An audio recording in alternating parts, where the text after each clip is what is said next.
మీ personal interviews మరియు వ్యాపార ప్రకటనల కొరకు ఈ నెంబర్ని సంప్రదించండి. నమస్తే, వెల్కమ్ టు మనం టీవీ. ప్రస్తుతం మనతో పాటు ఉన్నారు న్యూట్రిషనిస్ట్ వనజ రామశెట్టి గారు. మ్యామ్తో మాట్లాడి ఈ మధ్య కాలంలో మనం ఎక్కువ గట్ అనే పదాన్ని ఎక్కువగా వింటున్నాం. అసలు గట్ క్లియర్గా ఉంటే స్కిన్ బాగుంటుంది, హెయిర్ బాగుంటుంది, మనం బాగుంటాం అంటున్నారు. సో న్యూట్రిషన్ వేలో గట్ని ఎలా క్లియర్ చేసుకోవాలి, ఇవన్నీ డీటెయిల్స్ అడిగి తెలుసుకుందాం. హలో మ్యామ్, నమస్తే. నమస్తే అమ్మ Shivani. How are you? I'm good. How are you? Good. Ma'am, ఈ మధ్య కాలంలో గట్ అనే పదాన్ని, ఈ వర్డ్ని ఎక్కువగా వింటున్నాం. అయితే అసలు గట్ అంటే ఏంటి, ఎలా క్లియర్ చేసుకోవాలి, న్యూట్రిషన్ వేలో ఏం తినాలి, ఏం తినకూడదు, స్కిన్ అయినా హెయిర్ అయినా బాగుండాలంటే ఏం చేయాలి? Gut basically gastro intestinal system అనమాట, జిఐ అంటాం సింపుల్ మెడికల్ టర్మినాలజీస్లో.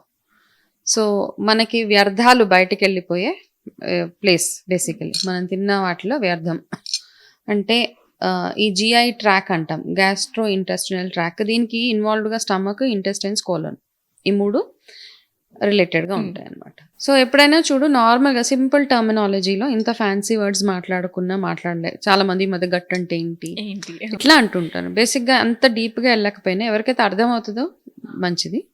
అర్థం కాకపోతే మనం తిన్న దాంట్లో నుంచి వ్యర్థాలు బయటకు వెళ్తేనే మన బాడీ క్లీన్గా ఉంటుంది. ఓకే, బయటకు వెళ్ళేదంతా టాక్సిన్ అనమాట, చెడు. వ్యర్థం అంటే చెడు కదా, బ్యాడ్ థింగ్ అంతా మన బాడీలో ఉంటే ఏమవుతుంది, టాక్సిన్స్ మన బాడీలో పేరుకుపోయాయి అంటాం. కాబట్టి ఎప్పుడైతే మన అరుగుదల బాగోలేదో, మనకి ఫ్రీ మోషన్ అవ్వదు, చాలామందికి తేన్పులు వస్తూ ఉంటాయి తిన్నది అరగకుండా. సో ఇట్లాంటివన్నీ ఉన్నప్పుడు ఇంకా వేరే వేరే ఇష్యూస్ వాళ్ళకి వస్తూ ఉంటాయి అన్నమాట. అంటే ఏం ఇష్యూస్ వస్తూ ఉంటాయి, అన్నీ నార్మల్గా ఏం చెప్తారంటే, మన గట్ హెల్త్ బాగుంటే, అంటే మీ ఏదైతే మీ టాక్సిన్ ఎలిమినేషన్స్ ఏదైతే ఉంటుందో అది ఎప్పుడైతే బాగుంటుందో మీ ఓవరాల్ హెల్త్ బాగుంటుంది. ఓకే, ఈ మధ్య కాలంలో వచ్చే చాలా చాలా చాలా డిజీజ్ ఏవైతే ఉన్నాయో, ఏదైనా అవ్వచ్చు, చిన్న డిజీజ్ నుంచి మొదలు పెట్టుకొని పెద్ద పెద్ద క్యాన్సర్స్ వరకు, ఇంటెస్టినల్ క్యాన్సర్, స్టమక్ క్యాన్సర్స్ అంటాము, కాలన్ క్యాన్సర్స్ కానివ్వండి, లివర్ క్యాన్సర్, కిడ్నీ, ఇవన్నిటికీ మెయిన్ కారణం మన గట్ హెల్త్ బాగోలేక ఉండడం. ఇంక్లూడింగ్ మీ డయాబెటీస్ కానివ్వండి, ఈ ప్రాబ్లమ్స్ కూడా గట్ హెల్త్ నుంచే వస్తాయి. కాబట్టి మీ ఎలిమినేషన్ ప్రాసెస్ ఎప్పుడైతే బాగుంటుందో అప్పుడు ఓవరాల్గా, ఇంకా వీటికంటే కూడా మనం రొటీన్గా చూసే ప్రాబ్లమ్స్ ఏంటి, pimples, acne, okay, dullness in the skin, hair loss, ఇవన్నీ ఉంటాయన్నమాట. మామూలుగా ఏం చేస్తాం, ఒక పని చూడు, ఇప్పుడు టొమాటోస్ తెస్తాం మనం. టొమాటోస్ మధ్యలో అన్ని ఫ్రెష్ టొమాటోస్ మధ్యలో ఒక కులిపోయిన టొమాటో పెట్టి 2 రోజుల నుంచి ఏమవుతుంది, మిగతా అన్ని టొమాటోస్ పాడైపోతాయి. సేమ్ థింగ్ అనమాట. సో ఆ చెడు వ్యర్థం ఏదైతే ఉందో దాన్ని బయటకు పంపిస్తే మిగతాదంతా మన బాడీ అంతా ఫ్రెష్గా ఉంటుంది, క్లీన్గా ఉంటుంది, యాక్టివ్ అండ్ హెల్దీగా ఉంటుంది. అయితే జనరల్గా టీనేజ్లలో ఇప్పుడు అమ్మాయిలకు కానీ అబ్బాయిలకు కానీ హెయిర్ ఫాల్ చూస్తున్నాం, పింపుల్స్ చూస్తున్నాం, డ్రైనెస్ చూస్తున్నాం. అయితే అది టీనేజ్ ఎఫెక్ట్ అంటారా పెరుగుతున్న కొద్దీ, లేదంటే విటమిన్ డెఫిషియన్సా, లేదంటే గట్ క్లియర్గా లేకపోవడమా? ఇప్పుడు కరెంట్ జనరేషన్ది మాట్లాడాలంటే, ఒకప్పుడు ఒక 20 years బ్యాక్ వెళ్తే ఒక పాయింట్ చెప్పేసేవచ్చు అనమాట. బికాస్ వాళ్ళకి గట్ క్లియర్గా లేదు, లేకపోతే వాళ్ళు బయట ఫుడ్ తిన్నారు, ఇట్లా అని చెప్పడానికి రీజన్స్ ఉండేవి. ఇప్పుడు అట్లా లేదు కదా. So many things, so many factors. సరిగా నిద్రపోరు, chemicals, too much of chemical uses ఉంటుంది కదా, ఎన్విరాన్మెంట్కి చాలా ఎక్స్పోజర్ ఒకటి ఉంటుంది, డస్ట్కి ఎక్స్పోజ్ అయిపోతూ ఉంటారు, సరిగా తినరు, ఫ్రూట్ ఇంటేక్ సరిగ్గా ఉండదు, వాటర్ ఇంటేక్ సరిగ్గా ఉండదు. అండ్ మామూలుగా ఒక రొటీన్ ఉండేది ఒకప్పుడు. మార్నింగ్ లేవగానే ఫస్ట్ పిల్లలు వాష్రూమ్లో వెళ్ళి ఫ్లష్ అవుట్ చేసేస్తారు, ఫ్రీ మోషన్ అయిపోతుంది. అప్పుడు అట్లాంటి వాళ్ళకి చూస్తే అప్పటికి ఇప్పటికి డిఫరెన్స్ ఎక్కడ వచ్చిందంటే చూడు, ఒకప్పుడు జనరేషన్ చూస్తే వాళ్ళకి 40-50 years వచ్చినా they use to look little young, ఇంకా ఏజ్ కనపడేది కాదు వాళ్ళ.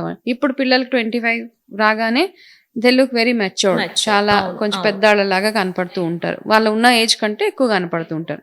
అవన్నీ ఎందుకు అవుతూ ఉంటాయంటే, మన బాడీలో జరగాల్సిందంతా ఏదైతే మనం ప్రాపర్గా ఎలిమినేషన్స్ అవి సరిగ్గా చెయ్యమో, too much of exposure to chemical ఇవన్నీ చేసినప్పుడు మనకి ఈ సైడ్ ఎఫెక్ట్స్ వచ్చే ప్రాబ్లమ్స్ ఉన్నాయి. సో డెఫినెట్గా ఎస్, చాలామంది పిల్లలు ఎక్కువగా లేట్ నైట్లో నిద్రపోయి మార్నింగ్ ఎప్పుడో లెగుస్తారు, 10-11 గంటలకు లేచి, దాని తర్వాత వాళ్ళు ఎప్పుడో వాష్రూమ్కి వెళ్తారు. That is also one of the reason. ఎవరికైతే ఎక్కువ ఫస్ట్ ఏంటంటే యాక్నే, పింపుల్స్ ఇట్లాంటి ప్రాబ్లమ్ తోటి వచ్చినప్పుడు ఏమవుతుందంటే, మనకి కాన్స్టిపేషన్ ఉన్నప్పుడు, గట్ హెల్త్ బాగోలేని ఉన్నప్పుడు మనం ఎంత హెల్దీగా తిన్నా ఆ ఫుడ్లో ఉన్న విటమిన్ ఏవైతే ఉంటుందో అది మన బాడీకి అసిమిలేషన్ అవ్వదు, మన ఒంటికి పట్టదు. ఆ పట్టనప్పుడు నువ్వు ఎంత తిన్నా వేస్టే కదా, ఇట్స్ ఆల్ వేస్ట్. నువ్వు ఓన్లీ కడుపు నింపుకుంటున్నావు అంతే. కానీ ఇప్పుడు ఫర్ ఎగ్జాంపుల్ మునగాకు తింటావు, లేకపోతే కరివేపాకు తింటే బాగా హెయిర్ గ్రో అవుతుంది అంటారు. ఆ కరివేపాకులో ఉన్న ఏవైతే న్యూట్రియంట్స్ కానీ విటమిన్స్ కానీ నీ బాడీలో వెళ్తేనే నీకు హెయిర్ స్ట్రాంగ్ అవ్వడానికి హెల్ప్ చేస్తుంది. అది వెళ్ళకపోతే సో దేర్ ఫోర్ మన గట్ క్లియర్గా ఉన్నప్పుడు మీరు ఏం తింటే అది అబ్జార్ప్షన్ బాగా అవుతుంది. ఎంత మన బాడీకి కావాలో అంత అబ్జార్బ్ చేసుకొని మిగతాదంతా ఎలిమినేట్ చేయడానికి అది హెల్ప్ చేస్తుంది అనమాట. ఓకే, అయితే రీజన్ చెప్పారు. సో గట్ క్లియర్ గా లేకపోతే పింపుల్స్ కానీ ఇవన్నీ అని.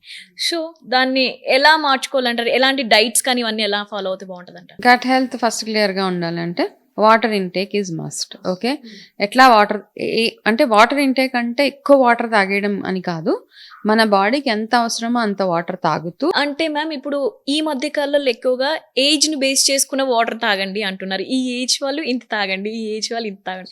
సో అది కూడా అంటారా? అట్లా అని ఏం లేదమ్మా. యాక్చువల్గా వాటర్ ఇంటేక్ అన్నది depending on 8 to 10 glasses standard మనది కదా. చిన్నపిల్లల కంటే కొంచెం తక్కువ పెడతాం, మరి చిన్నపిల్లలు కాబట్టి ఒక ఏజ్ వచ్చిన తర్వాత ఒక టీన్లో అట్లా వచ్చిన తర్వాత 8 to 10 గ్లాసెస్ కంటిన్యూ చేయొచ్చు. కొంతమంది థెరపీస్ లా చేస్తూ ఉంటారు, వాళ్ళు కొంచెం ఇంటేక్ ఆఫ్ వాటర్ కొంచెం ఎక్కువ తీసుకోవచ్చు. ఓకే, సో ఫస్ట్ థింగ్ ఏంటంటే వాటర్ ఎంత తాగుతున్నాం, టూ మచ్ ఎంత ఎక్కువ వాటర్ ఎక్కువ తాగితే కూడా వాటర్ టాక్సిటీ పెరిగిపోతూ ఉంటుంది. ఓకే, అది బ్రెయిన్ సెల్స్కి వెళ్ళిందంటే చాలా డ్యామేజింగ్గా ఉంటుంది. కాబట్టి వాటర్ ఎంత తాగాలో అంత మాత్రమే తాగి. ఓకే, దెన్ ఇప్పుడు వింటర్ కదా తక్కువ వాటర్ తాగుతాం, సమ్మర్లో ఎక్కువ కాదు, వింటర్లో కూడా అంతే మన బాడీకి అంతే వాటర్ అవసరం పడుతుంది. దాహం వేయట్లేదు కదా అని కాదు, బట్ ఎవ్రీ 2 అవర్స్కి మీ సెల్స్ని హైడ్రేట్ చేసుకోవడానికి ట్రై చేయాలి. ఒకటి నెంబర్ 1. ఎక్కువ వాటర్ కిడ్నీ పైన ఏమైనా ఎఫెక్ట్ పడుతుంది? Of course too much water intake kidney మీద కూడా ఎఫెక్ట్ పడుతుంది. కాబట్టి 8 to 10 glasses is a good enough intake అనమాట.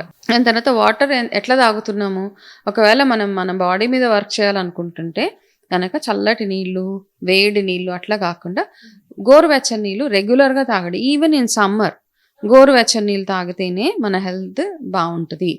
దానివల్ల వెయిట్ లాస్ కూడా అవుతుంది. రెగ్యులర్గా హాట్ వాటర్ తాగే వాళ్ళు తొందరగా వెయిట్ పుట్ ఆన్ అవ్వరు. అది కూడా వన్ ఆఫ్ ది రీజన్స్. ఎంత గ్యాప్లో వాటర్ తాగుతున్నాం అన్నది కూడా చాలా ఇంపార్టెంట్. మార్నింగ్ లేవగానే కొంచెం వాటర్, మళ్ళీ బ్రేక్ఫాస్ట్కి ముందు కొంచెం వాటర్, లంచ్కి ముందు, లంచ్ తర్వాత, అట్లా make sure by end of the day పడుకునే ముందు కంటే బై 7 o'clock మీ వాటర్ ఇంటేక్ తగ్గిపోయేలాగా చూడండి.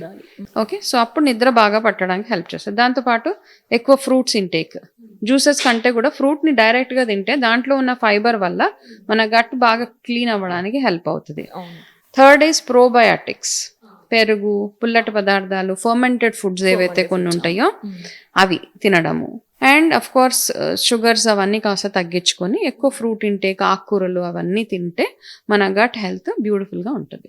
ఫ్రూట్స్ అంటే మ్యామ్ మళ్ళీ ఇప్పుడు 6 తర్వాత తినకూడదు, బిఫోర్ 6 తినకూడదు, ఏ టైంలో తినాలి అనేది పెద్ద క్వశ్చన్ మార్క్ అందరికి ఫ్రూట్స్ విషయంలో. సో రైట్ టైం ఏంటి మ్యామ్? రైట్ టైం మార్నింగ్ నుంచి మొదలుపెట్టి.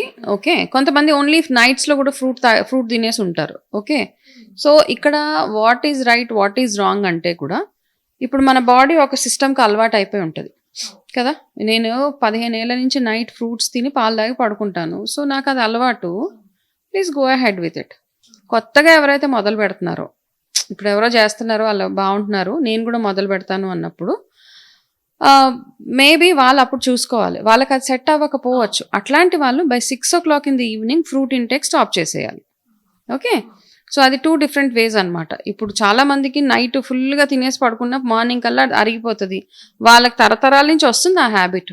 మనం ఇప్పుడు కొత్తగా ఎవరైతే కొత్తగా అడాప్ట్ చేసుకుంటున్నారో వాళ్ళు కొంచెం చూసి ఎట్లా ఉంది సిస్టము, 7 o'clock నేను ఫుల్ బౌల్ ఆఫ్ ఫ్రూట్ తిని పాలు తాగి పడుకుంటుంటే నాకు బాగానే ఉందా, లేకపోతే గ్యాస్ ఫార్మేషన్ అయ్యి బ్లోటింగ్ అనిపిస్తుందా అని చూసుకోండి.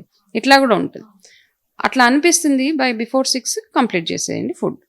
ఓకే, ఫ్రూట్ తిన్నాక బ్లోటింగ్ వచ్చే వాళ్ళు ఎవరైనా ఉంటే before meal or immediately after meal fruit తినవచ్చు.